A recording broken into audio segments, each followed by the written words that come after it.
Drivers headed west on I-94 through Maple Grove can now breathe a sigh of relief. After 2 years of lane closures and detours, construction on Interstate 94 from Maple Grove to Rogers is finally complete. Delane Cleveland has more on the long-awaited news for those living here in the northwest suburbs. 1, 2, 3. Friday afternoon, local and state dignitaries gathered in Dayton to celebrate the completion of the I-94 construction project between Maple Grove and Rogers. And this is going to be a smoother, safer, and better section of road because of all this work. The $127 million project includes 9 miles of new pavement. Each direction of 94 now has a 4th lane. And crews made intersection improvements to some of the local roads connected to the freeway.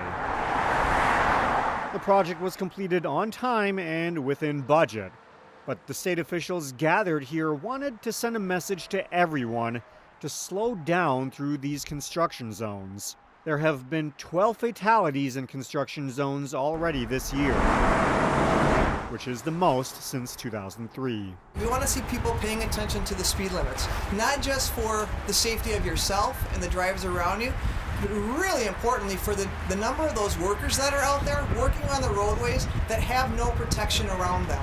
While there's still a few finishing touches to be done, drivers will notice an immediate improvement in traffic flow. Reporting in Dayton, Delane Cleveland, CCX News. Authorities have identified a motorcyclist killed last Sunday in Brooklyn Center. The Hennepin County Medical Examiner says 32-year-old Chi Vang of Brooklyn Center died when his motorcycle collided with a minivan. The crash happened late Sunday morning at the intersection of Brooklyn Boulevard and 70th Avenue. Police say the minivan was turning left onto 70th Avenue when it was broadsided by the motorcycle. Vang was rushed to North Memorial Health Hospital, where he died a short time after the crash. COVID-19 cases at schools have dropped according to preliminary data, but at a press conference Thursday in Brooklyn Center, Health Commissioner Jan Malcolm said she expects the final data to reveal higher totals. Well, unfortunately, I don't think the cases are going to continue to drop. In the lag period, they're back up. Malcolm says a lot of the recent spread in cases is happening in younger children. With the holidays coming up, health officials say it is a critical time for vaccinations. Brooklyn Center School Superintendent Carly Baker says the importance of vaccinations done at her community school is, quote, beyond measure. As a community school district, we serve a community that has foundationally a significant amount of mistrust for science, potentially for vaccines, and also is fraught with misinformation around the vaccine. About 175 young students received their first doses of the COVID-19 vaccine at Brooklyn Center Elementary on Thursday. Vaccinations require parental or guardian consent. The West Metro Fire Rescue District, which serves New Hope and Crystal, is making a request for new full-time hires. The Joint Fire Department made the request to city leaders at a recent work session. West Metro Fire Chief Sarah Larson is seeking 3 full-time firefighters. They would be paid for initially by a federal grant. New Hope and Crystal would have to sign off on applying for that grant. After 3 years, the two cities would split paying for the salaries and benefits of the new hires. Currently, there's some hesitation among elected officials on whether to pay for the added staff. A final decision could come at the West Metro Fire Board's December meeting.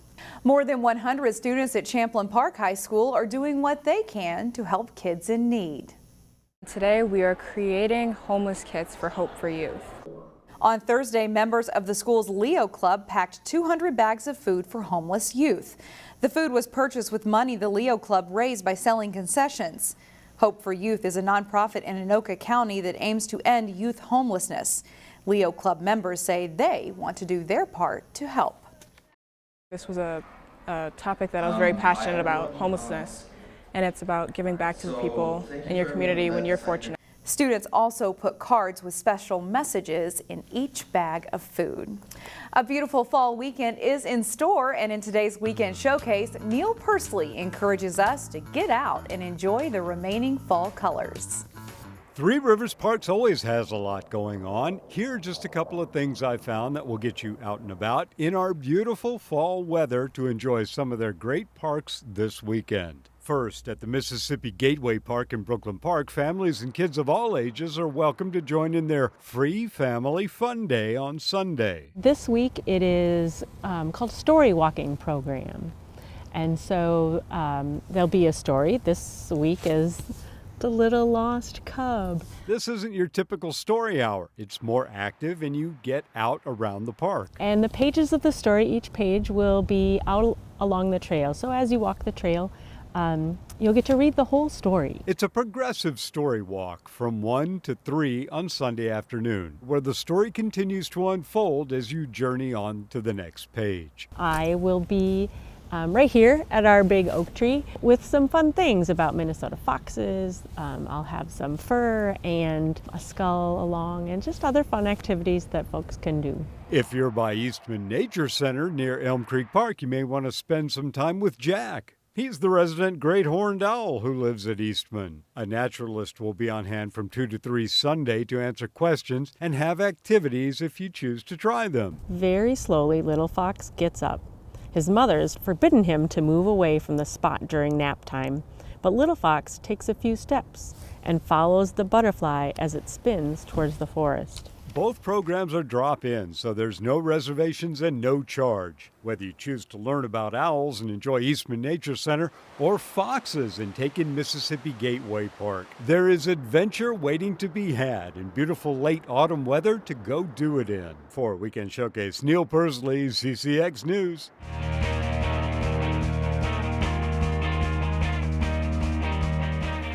It's been an outstanding season for the Wayzata volleyball team. The unbeaten Trojans played for a section title against Champlin Park this week.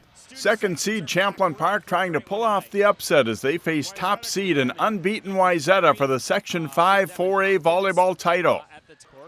Champlin Park's Kylie Stremmel with a dig of a power shot, and it leads to a point for Carly Gilk as she pushes it deep to score. The Rebels hang in set 1. But Wayzata takes it. Stella Swenson gets the block against Marley Hansen as Wayzata wins the opening set 25-19. Second set, and Swenson with a nice back set to Katie Revere for the kill and a 14-10 lead for Wayzata.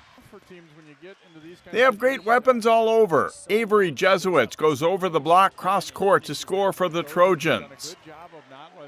Champlin Park battles back with a mini run. Hansen cuts it sharp cross court for the kill, and they're within 15-14. But Wayzata closes strong again. Emma Gerger with the hammer on Swenson's set, and the Trojans prevail 25-17. And a fast start for Wayzata sets the tone in the third. Gerger has a big night in the middle, and she gives her team a 5-1 lead that later grows to 9-2.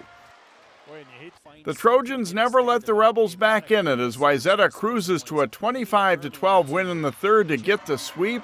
They're headed to state with a 31-0 mark after winning the Section 5 title. Honestly, I think that was the best game of our entire season. We all just laid it all out, and we were so ready for this game, and I think it really showed with how well we played tonight. I think we prepared a lot for this game. I mean, it's been on our calendar for a long time, so just getting in the gym and focusing on what we needed to focus on was really important for us, and our coach just stressed, play in the moment, do what you do, and it was really helpful. Wayzata will no doubt be the top seed for the 4A tournament, and they look tough to stop. Another Plymouth-based volleyball team, West Lutheran, advanced to the semifinals of the Section 4A tournament. Second seed West Lutheran meeting PACT Charter in the Section 4A volleyball semifinals. West Lutheran's on the right. Abby Heinrich with the back set to Abby Rao, cross court for the kill and an early lead. They go left side next time to Mackenzie Burke off the block for the point as the Warriors win the first set 25-20. In the second set, Heinrich goes to the setter dump to score. West Lutheran rolls to a 25-13 win in set 2. And they complete the sweep as Rao sends it to Heinrich and back to Rao for the kill. West Lutheran faces top seed Legacy Christian for the title Saturday. The Breck girls soccer team qualified for its first ever state tournament this year. After a quarterfinal win, the Mustangs moved indoors for the Class A semifinals. Breck facing top seed Holy Family in the Class A girls soccer semifinals. Breck's in white. Dylan Baker keeps possession of the ball and drops it to Georgia Lewin Mills, who catches the keeper out of position as Breck strikes just about a minute and a half into the game. Holy Family answers as Mimi Pavelka has some room, and she unleashes a rocket from long distance and finds the net to level the score at 1-1. But a minute later, Maggie Mixon crosses it, and Baker bounces off the defender and quickly puts the shot away. 3 goals in the first 4 minutes, and Breck leads 2-1. Midway through the first half, Lewin Mills on the corner kick hooks it off the defender and into the net. The Mustangs play a strong first half to lead it 3-1. They seal it up late as Annie Grossman's cross finds its way to JoJo Weissman for the goal. Breck wins 4-1. They meet Minnehaha Academy for the state title on Saturday.